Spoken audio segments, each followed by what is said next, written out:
Someone wrote in and said they just recently discovered erotic hypnosis, and they're having such a good time they keep going back to it. Luckily, their wife is not complaining, and they're having a great sex life. But the gentleman that wrote in said he's a little concerned because they're going back to it so often, and then he's having such good orgasms. How much semen can I have in my late 30s? Should I be worried? Should I stop what I'm doing? And we're going back many times a day for erotic hypnosis and sex. This is Reid from readaboutsex.com. This is Cathy Vartuli from the intimacydojo.com. You should have one of those watches. You have your tux on. You can go. You can do it right now. Oh wow! Yep. There's nothing really to swing here. Nothing shiny. So this sounds like you keep your eyes on the rubber duck. This sounds like I'm wearing a tuxedo because the airlines lost my luggage and all I had was my little suit bag, which had a tux in it. So we're tuxing it up today. This sounds like a non-problem in a way.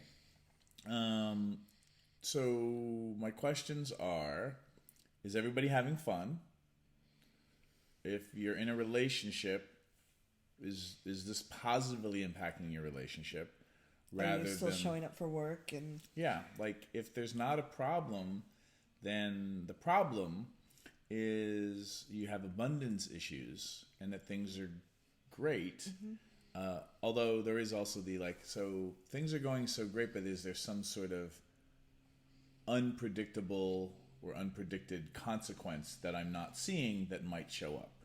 So from that perspective, if it's not like shame or am I an addict or something like that, I don't know. Maybe you'll have so much sex you're tired and you need to take a break.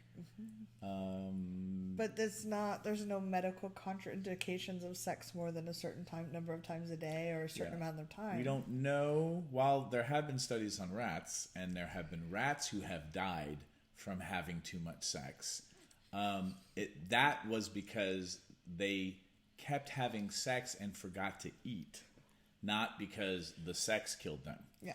So make sure you take meal breaks. Yeah. Are you just being a normal human being who happens to be having a lot of sex? And if it's not negatively impacting your relationships and you're not breaking existing relationship agreements and things like that, it sounds like you're having a hoot. And you might have tapped into a process that feels really good physically and is very erotic to you at the same time, and there's a real sweet spot. So sure, then let us in on this. Who how do I get in on this? Let's leave some links in the comments, my friends. But at the same time, it's a great question. It's great to be concerned and just have a check-in. Is this okay? And from what I know about erotic hypnosis and having a lot of sex. Although certainly you can be having, unsafe sex and not taking care of your body. And you could, I guess, erotic hypnosis could be used for evil purposes, nefariously, or you could be breaking agreements. Those things would be bad. It doesn't sound like his wife is upset, so it sounds like she's rock happy. It on. Last but not least, around men, the comment around, in your late 30s, is this a bad thing that you're having so many orgasms? I would invite you to explore what erotic hypnosis is like and your love life with your loved ones, and not always having to ejaculate for sex to happen.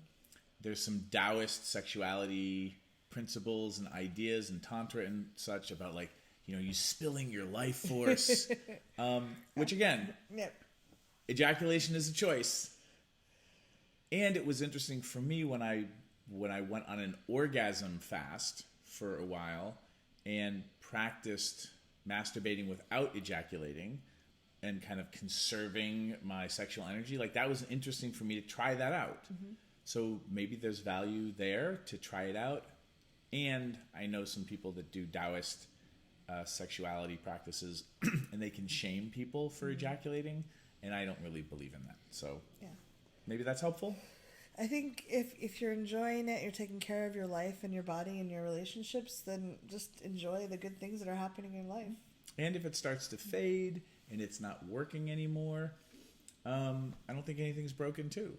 I think part of what's interesting about being human beings is that we get excited about new things, and then sometimes those things shift. So don't beat yourself up or think that you're broken if it starts to lose its flavor or its zing. Enjoy what you got while you got it, and just keep exploring and being curious. Thanks for leaving a comment. Yeah. Thanks for watching. If you'd like to subscribe to my social media, it's right there. And please subscribe to this channel there.